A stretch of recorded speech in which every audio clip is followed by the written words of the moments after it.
नमस्कार विद्यार्थी मित्रांनो। तर आज आपण भीमा नदीच्या उपनद्या 3 प्रकारच्या ट्रिकचा वापर करून लक्षात ठेवणार आहे किंवा पाहणार आहे। त्यापूर्वी आपण भीमा नदीचा उगम, भीमा नदीची महाराष्ट्रातील लांबी हे पाहणार आहोत। आता भीमा नदीचा उगम भीमाशंकर पुणे या ठिकाणी झालेला आहे। भीमा नदीची महाराष्ट्रातील लांबी आहे 451 किलोमीटर इतकी आहे। भीमा नदीला पंढरपूर जवळ चंद्रभागा या नावाने ओळखले जाते। ठीक आहे, आता ही महत्वाची माहिती होती। आता सुरुवात करू व्हिडिओला। पण आता 3 प्रकारच्या ट्रिकचा वापर करून लक्षात ठेवणार आहे। लक्षात घ्या, तुम्हाला कोणतीही ट्रिक आवडेल त्या पद्धतीने तुम्ही लक्षात ठेवू शकता। आता इथे या ठिकाणी पहिली आपली ट्रिक काय आहे, IMP GK बिपिन साठी MKS पद्धतीने। IMP GK आपल्या सगळ्यांना लक्षात राहील। IMP GK म्हणजे इम्पॉर्टंट जनरल नॉलेज, याचा खरा important general IMP general knowledge या ठिकाणी। बिपिन साठी एका मुलासाठी, बिपिन मुलाचं नाव आहे आणि MKS पद्धतीने। आता हे सायन्सचं MKS पद्धतीने वापरलं जातं एकक। ठीक आहे, अशा पद्धतीने लक्षात ठेवू शकता। आता IMP साठी I साठी इंद्रायणी नदी आहे या ठिकाणी। देहू आळंदी ही 2 शहरं वसलेले इंद्रायणी या नदीकाठी। आता बघा, I साठी इंद्रायणी, M साठी मुळा आणि मुठा या 2 नद्या आहेत। मुळा आणि मुठा नदीच्या काठावर पुणे हे शहर वसलेलं आहे। बघा, या ठिकाणी आपण भीमा नदीच्या उपनद्या देखील पाहतोय आणि काठावरली शहरे पण म्हणजे थोडक्यात जाणून घेतोय या ठिकाणी। आता IMP P साठी पवना ही नदी लक्षात ठेवायची। आता G साठी घोड ही नदी। आता K साठी करा नदी, जेजूर हे शहर करा या नदीकाठी वसलेलं आहे। आता B साठी बोर नदी, P साठी पुष्पावती आणि न साठी नीरा नदी लक्षात ठेवायचे। आता बघा, साठी हा शब्द या ठिकाणी ड्रॉप करायचे आपल्याला। MKS M साठी मान, K साठी कुकडी आणि S साठी सीना। आता सीना नदीकाठी अहमदनगर हे शहर वसलेलं आहे। अशा प्रकारे पण लक्षात ठेवू शकतो आपल्याला वाटलं तर। नाहीतर नद्याच फक्त तुम्ही लक्षात ठेवू शकता। भीमा नदीच्या उपनद्या बघा या ठिकाणी किती दिल्यात, 4, 5, 6, 7, 8, 9, 10, 11, 12 टोटल एकूण भीमा नदीच्या 12 उपनद्या आहेत। आता पहिल्या भागामध्ये हा पहिली ट्रिक आहे ही। तुम्हाला जर नाही आवडली तर दुसरी ट्रिक लगेच सांगणार आहे। नंतर ती नाही आवडली तर तिसरी ट्रिक। आपण 3 प्रकारच्या ट्रिक पाहणार आहोत। आता ह्याच्यानंतरची पण ट्रिक मस्तपैकी आहे, तुमच्या लक्षात राहील। त्याच्यानंतरची पण ट्रिक येणार आहे, ती पण मस्तपैकी आहे। तर शेवटपर्यंत व्हिडिओ बघा, म्हणजे तुम्हाला चांगल्यापैकी फायदा होईल। याच्यावरील प्रश्न, उपनदी, कोणत्याही नदीची उपनदी वगैरे परीक्षेला विचारली जाते। पोलीस भरती, तलाठी, समजा जिल्हा परिषद, लिपिक वगैरे आणि MPSC कंबाईन म्हणजे PSI, STI, ESO तसेच राज्यसेवा या परीक्षेला देखील हा टॉपिक अतिशय महत्वाचा आहे। तर शेवटपर्यंत व्हिडिओ बघा। आता पाहूया या ठिकाणी 2 नंबरची ट्रिक पाहूया।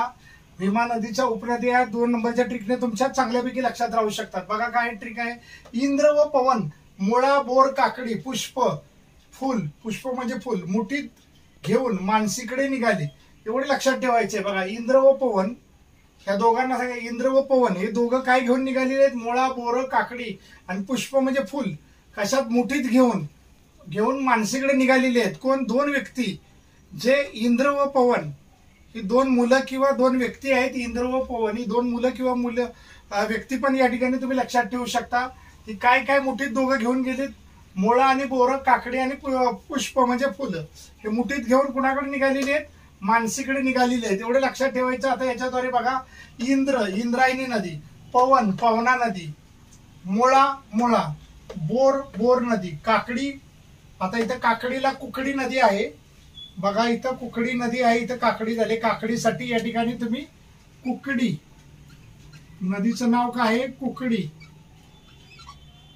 काकडीला कुकडी ही नदी आहे, लक्षात ठेवायची। काकडीसाठी कुकडी नदी, फुल साठी पुष्पावती नदी, मुठीत साठी मुठा नदी।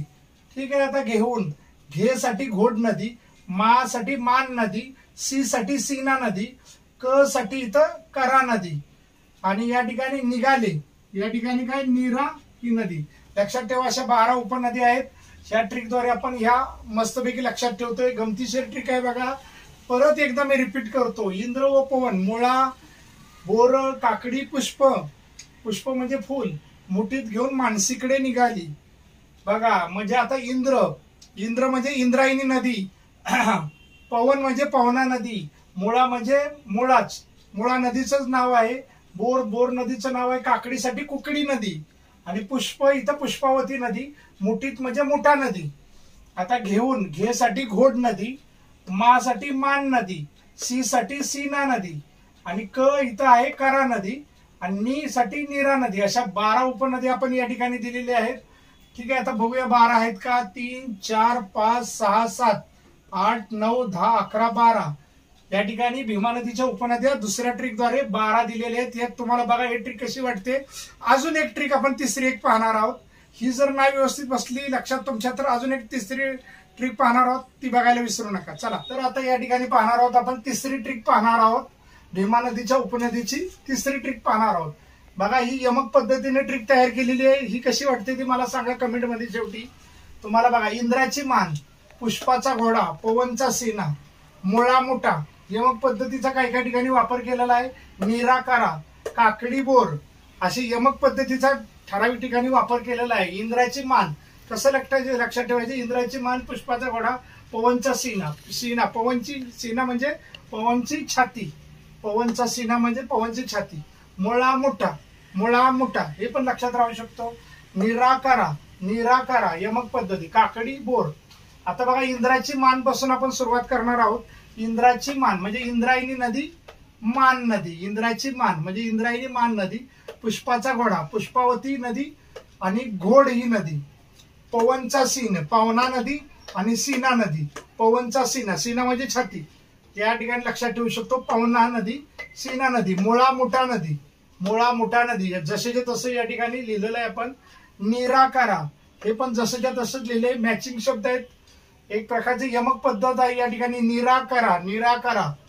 ठीक आहे, निराकारा. काकडी बोर, मात्र काकडीसाठी कुकडी नदी, काकडीसाठी कुकडी नदी आणि ही बोर ही नदी. बघा ही तिसरी ट्रिक सकट एकदम गमतीशीर आहे. यमक पद्धतीचा या ठिकाणी वापर केलाय. आपल्याच भीमा नदीच्या उपनद्यांमध्ये आपणच पहिल्यांदा युट्यूबला 3 ट्रिकचा या ठिकाणी वापर केलाय विद्यार्थी मित्रांनो. तर तुम्ही पहिली, दुसरी, तिसरी ट्रिक कोणतीही ट्रिक वापर करून तुम्ही 1 मार्क सहज मिळवू शकता परीक्षाला. लक्षात ठेवा, याचा परीक्षाला नक्की 1 मार्काला फायदा होऊन जातो. आणि हा व्हिडिओ तुम्ही चांगल्यापैकी वाचा. जर नद्या लक्षात राहत नसतील तर परत परत रिपीट व्हिडिओ पहा, म्हणजे तुम्हाला परीक्षेच्या दृष्टीने 1 मार्क नक्की मिळून जाईल. तर विद्यार्थी मित्रांनो, भीमा नदीच्या उपनद्या आपण 3 पद्धतीने ट्रिकद्वारे पाहिल्या. तर हा व्हिडिओ जर आवडला असेल तर व्हिडिओला लाईक करा, कमेंट करायला विसरू नका. बघा कशा ट्रिक वाटल्या ते मला कमेंटद्वारे सांगा, म्हणजे आमचे नवनवीन व्हिडिओ तुम्हाला पाहण्यासाठी मिळतील. लक्षात घ्या, व्हिडिओला नवीनच पहिल्यांदाच जर पाहत असला तर सबस्क्राईब करायला विसरू नका. धन्यवाद.